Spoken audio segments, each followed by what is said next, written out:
está na terra, Deus abençoa e está tudo certo. Na verdade, não é assim. Na verdade, Deus nos criou para o louvor dele, para a glória dele, para estarmos com ele e termos um relacionamento de filho para pai, né? De pai para filho. Essa é a proposta, esse é o plano de Deus para a nossa vida, para nos salvar através do seu Filho amado, Jesus Cristo. Veja o que está escrito em 1 João, no capítulo 4, versículo 4. Filhinhos, vós sois de Deus e tendes vencido os falsos profetas, porque maior é aquele que está em vós do que aquele que está no mundo. Então, nós somos de Deus. 1 João capítulo 5, versículos 4 e 5 está escrito: porque todo que é nascido de Deus vence o mundo. E esta é a vitória que vence o mundo, a nossa fé. Quem é o que vence o mundo, senão aquele que crê ser Jesus, o Filho de Deus? Então, só esses que creem e caminham com Cristo Jesus, esses vencem as coisas do mundo. Vence o mundo, vence os prazeres que o mundo oferece, a fantasia que o mundo oferece. Aliás, é muito fácil você saber o que é do mundo e o que é de Deus. Tudo que você pratica ou intentar fazer, consulte a palavra, veja o que a palavra diz sobre isso. Por exemplo, você deseja casar, ok? Então consulte o que a palavra fala sobre o casamento. Quais são os princípios básicos que Deus determinou sobre o casamento? O que não estiver protegido pela palavra divina é do mundo. São conceitos humanos, são conceitos históricos, são conceitos filosóficos, conceitos culturais e que Deus não tem nenhuma responsabilidade com isso. Deus não tem nenhum compromisso com isso. Não é o fato das pessoas fazerem da forma que elas acham que deva fazer que Deus tenha obrigação de abençoar e de proteger, absolutamente. Deus não só não está presente, como ele não estabelece a sua bênção sobre o projeto que não é dele. Quer criar filhos? Quer gerar filhos e criar filhos? Ok. Consulte na palavra de Deus como é que Deus orienta a geração de filhos e a criação de filhos. Profissional, você quer uma profissão? Você tem desejo, tem necessidade de ser um profissional e de ganhar dinheiro? Então, você consulte a palavra, veja o que a palavra de Deus fala sobre isso. É muito fácil. Quer estudar? Quer se formar? Quer viajar? Quer vencer? Quer conquistar? Consulte a palavra de Deus, o que fala sobre isso. Agora, se você se acomoda, não quer consultar a palavra de Deus, prefere frequentar uma religião e ver o que os religiosos falam, então a responsabilidade é totalmente sua, integralmente sua. Porém, Deus tem lhe mostrado aqueles que são dele, aqueles que conhecem a palavra, aqueles que não estão brincando, aqueles que realmente têm a palavra de Deus nos lábios para te ensinar.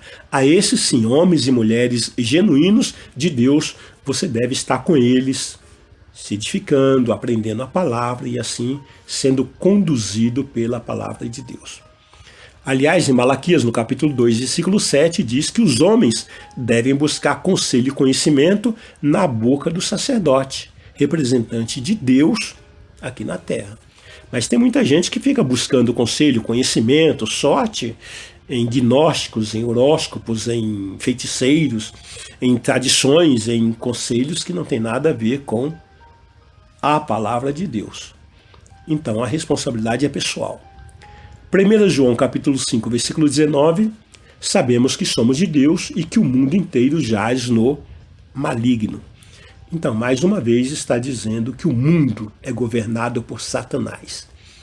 Todo o sistema do mundo está sendo governado pelo maligno, né? Então, nós falamos aqui sobre os nossos inimigos potenciais, que são família, morte, carne, mundo, e agora vamos falar sobre o inimigo chamado Satanás. Zacarias capítulo 3, versículo 1 nos revela: Deus me mostrou o sumo sacerdote Josué, o qual estava diante do anjo do Senhor, e Satanás estava à mão direita dele para se lhe opor. Então veja que Satanás está oferecendo oposição, é inimigo. Jó, capítulo 1, versículos 6 ao 12, está escrito: Num dia em que os filhos de Deus vieram apresentar-se perante o Senhor, veio também Satanás entre eles. Então perguntou o Senhor a Satanás: De onde vens? Satanás respondeu ao Senhor e disse: De rodear a terra e passear por ela. Perguntou ainda o Senhor a Satanás: Observaste o meu servo Jó? Porque ninguém há na terra semelhante a ele, homem íntegro e reto, temente a Deus e que se desvia do mal. Então respondeu Satanás ao Senhor: Porventura Jó debalde teme a Deus? Acaso não o cercaste com sebe a ele, e sua casa, e tudo quanto tem? A obra de suas mãos abençoaste, e os seus bens se multiplicaram na terra. Estende, porém, a mão, e toca-lhe em tudo quanto tem, e verás, se não blasfema contra ti na tua face. Disse o Senhor a Satanás: Eis que tudo quanto ele tem está em teu poder. Somente contra ele não estendas a mão. E Satanás saiu da presença do Senhor. Amados, não vamos aqui entrar em discussão teológica, por que acontece isso, como que acontece, como é possível Satanás chegar na presença de Deus e o próprio Deus conversar com Satanás. O que nós entendemos é que enquanto estamos vivendo, existe uma conversa no mundo espiritual, existe um desenrolar no mundo espiritual que está envolvendo o nosso nome, e nós não sabemos. Isso é o que está revelado. Agora, esses mistérios de forma que acontecem, nós muitas vezes não entendemos. E a nossa mente, ela é infinitamente micuinha, ela é infinitamente pequena para entender os absolutos de Deus. Portanto, não queira entender a vontade de Deus, os propósitos de Deus, os absolutos de Deus, através da nossa mente. Você não vai conseguir. Nós não vamos conseguir. Mas o que a palavra nos revela é que Satanás aqui está requerendo atentar contra a vida de Jó.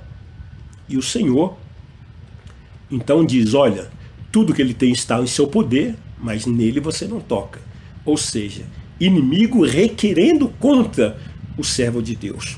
Aliás, diga-se de passagem que Satanás não pode fazer absolutamente nada contra nós, se assim Deus não permitir.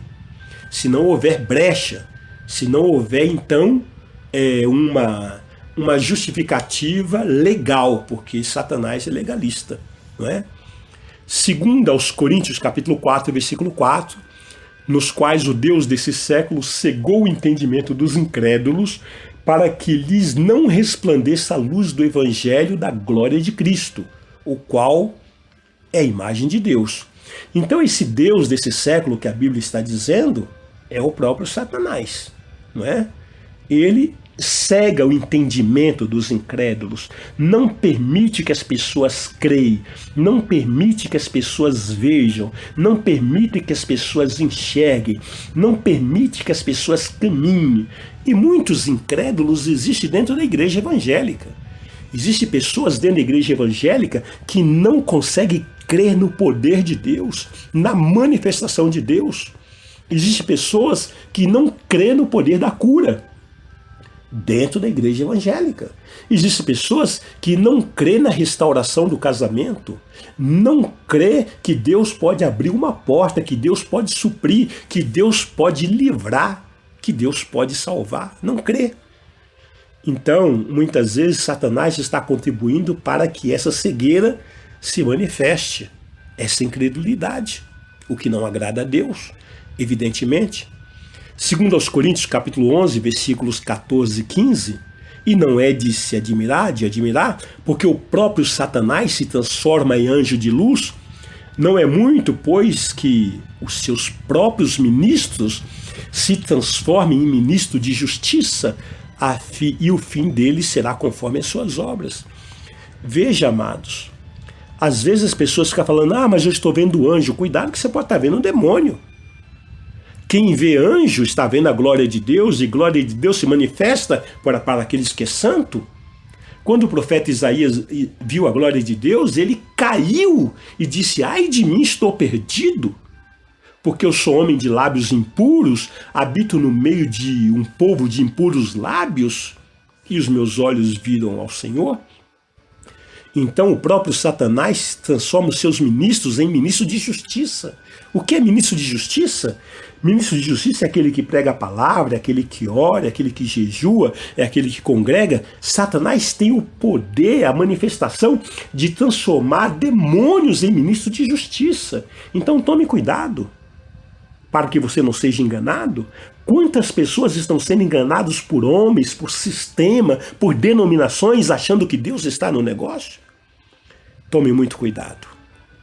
No último discurso profético de Jesus aqui na terra, nós encontramos em Mateus capítulo 24, capítulo 25, Jesus falou, ali no capítulo 24, Jesus falou, cuide para que ninguém vos engane. Quantas pessoas estão sendo enganadas, o próprio diabo está enganando as pessoas e elas achando que estão certas nos seus propósitos. Cuidado, amados. Deus te ama muito. Pai, obrigado por esse amor. Lança de nós todo medo. Senhor, eu te peço pelos nossos ouvintes, que o Senhor traga uma palavra de conforto, de fé, de esperança, que o Senhor proteja de toda malignidade, que o Senhor traga a manifestação, alume, Deus, a tua redenção. Assim eu os abençoo